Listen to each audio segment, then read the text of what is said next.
Hi hello moms വീട്ടിലേക്ക് എൻ്റെ എല്ലാ കൂട്ടുകാർക്കും സ്വാഗതം. എല്ലാവരും സുഖമായിട്ടൊക്കെ ഇരിക്കുന്നല്ലോ. അപ്പോൾ ഇന്ന് നല്ല സിമ്പിൾ അതുപോലെ തന്നെ നല്ല ടേസ്റ്റി ആയിട്ടുള്ള റെസിപ്പി, ഒരു ചമ്മന്തി റെസിപ്പി ആയിട്ടാണ് വന്നേക്കുന്നത് കേട്ടോ. അപ്പോൾ ആദ്യം നമുക്കതിനായിട്ട് പാൻ അടുപ്പത്ത് വെച്ച് കൊടുക്കുക. അതിലേക്ക് 1 ടീസ്പൂൺ വെളിച്ചെണ്ണ ഒഴിച്ച് കൊടുത്തതിന് ശേഷം ഒരു 7-8 ചുമന്ന മുളക് ഞാൻ ഒന്ന് വറുത്തെടുക്കുന്നുണ്ട്. അപ്പോൾ ഇതിൻ്റെ കൂടെ തന്നെ ഒരു 2 കാശ്മീരി മുളക് കൂടി ഇട്ട് കൊടുക്കുവാണെങ്കിൽ ചമ്മന്തിക്ക് ഒരു നല്ല കളറൊക്കെ കിട്ടും. അപ്പോൾ ഞാൻ എൻ്റെ കയ്യിൽ മുളകില്ലാത്തതുകൊണ്ട് ഞാൻ പൊടി ചേർക്കാമെന്ന് വിചാരിച്ചു. അപ്പോൾ ഇതൊന്ന് നമുക്കൊന്ന് നിറം മാറുന്നവരെ ഒന്ന് വറുത്തെടുക്കാം.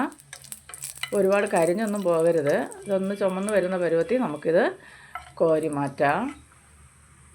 നല്ലൊരു ചമ്മന്തിയുടെ റെസിപ്പി ആട്ടോ. ഒരുപാട് എല്ലാവർക്കും ഇതൊക്കെ അറിയാവുന്നത് തന്നെയാണ്. അപ്പോൾ ആ മുളക് മൂത്തിട്ടുണ്ട്. ഇത് നമുക്കിനി കോരി മാറ്റാം. ഇനി ഇതിലേക്ക് ഞാനൊരു 6-7 ചുമന്നുള്ളി ഇട്ട് കൊടുക്കുന്നുണ്ട്. അതുപോലെ തന്നെ നമുക്കിനി ഇതിലേക്ക് വേണ്ടത് ഒരു ചെറിയ പീസ് ഇഞ്ചി ചെറുതായിട്ടൊന്ന് അരിഞ്ഞിട്ട് കൊടുക്കുക. ഇത് രണ്ടും കൂടെ ഒന്ന് നമുക്ക് വഴറ്റിയെടുക്കാം. ഇതിൻ്റെ എല്ലാം ഒരു പച്ചമണം ഒന്ന് മാറി ഒന്ന് വഴന്ന് കിട്ടണം.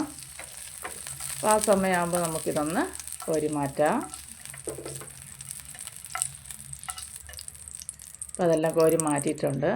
ഇനി നമുക്ക് കുറച്ച് കറി ലീഫും കൂടെ ഇതുപോലെ ഒന്ന് വഴറ്റിയെടുക്കാം. ഇപ്പോൾ ഇതെല്ലാം വറുത്ത് കോരി മാറ്റിയിട്ടുണ്ട്. ഇനി നമുക്ക് മിക്സിയുടെ ജാറെടുത്തതിന് ശേഷം ഈ മുളക് ഇതിലേക്ക് ഇട്ട് കൊടുക്കുക.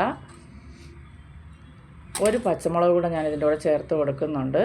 ഒരു പകുതി മാങ്ങ ഞാനിവിടെ എടുത്തിട്ടുണ്ട്. അതും കൂടെ നമുക്കിതുപോലെ ചെറുതായിട്ടൊന്ന് അരിഞ്ഞിട്ട് കൊടുക്കുക. ഇനി ഇതിലേക്ക് നമ്മൾ വഴറ്റി വെച്ചിട്ടുള്ള ചുമന്നുള്ളിയും ഇഞ്ചിയും കൂടെ ചേർത്ത് കൊടുക്കുക.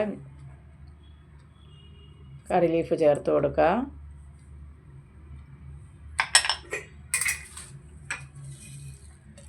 അപ്പോൾ നിങ്ങൾ വീഡിയോ കണ്ടുകൊണ്ടിരിക്കുമ്പോൾ ഇഷ്ടപ്പെടുവാന്ന് ലൈക്ക് എടുത്ത് കാണുക. ഇപ്പോൾ അതിന് ആവശ്യത്തിനുള്ള ഉപ്പും കൂടെ ചേർത്ത് കൊടുത്തിട്ടുണ്ട്. ഇനി കളറൊന്ന് നല്ല കളർ കിട്ടാൻ വേണ്ടിയിട്ട് ഒരല്പം കാശ്മീരി മുളക് പൊടി കൂടെ ചേർത്ത് കൊടുത്തതിന് ശേഷം നമുക്കിതൊന്ന് അടിച്ചെടുക്കാം.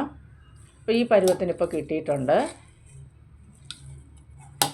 ഇനി നമുക്കിതിലേക്ക് ആവശ്യത്തിനുള്ള തേങ്ങ ചേർത്ത് കൊടുക്കുക. ഞാനിപ്പോൾ 1 കപ്പ് തേങ്ങ എടുത്തിട്ടുണ്ട്.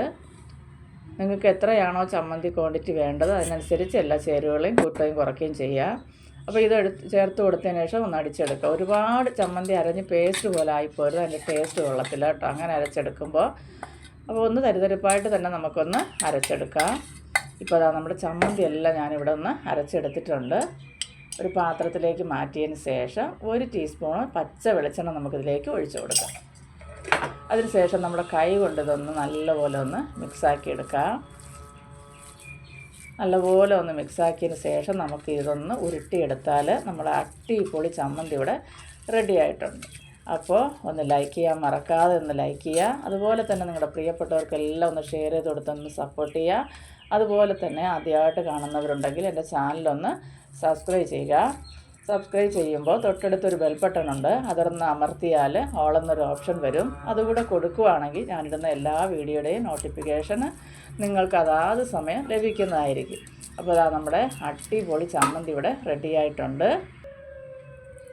അപ്പോൾ നല്ല ചൂട് ചോറിൻ്റെ കൂടെയൊക്കെ കഞ്ഞി ആയാലും ചോറായാലും ഇതിൻ്റെ ടേസ്റ്റ് ഒന്നും പറയാനില്ല. ഇതൊക്കെ എല്ലാവർക്കും അറിയാവുന്നത് തന്നെയാണ്. അപ്പോൾ ഒന്ന് ഉണ്ടാക്കി നോക്കുക. അതുപോലെ തന്നെ നിങ്ങളുടെ കമൻറ്റുകളെല്ലാം അഭിപ്രായങ്ങളെല്ലാം കമൻ്റായിട്ട് ഒന്ന് അറിയിക്കുക. അപ്പോൾ നാളെ അടുത്തൊരു വീഡിയോ ആയിട്ട് കാണുന്നത് വരെയും എല്ലാവർക്കും ബായ്.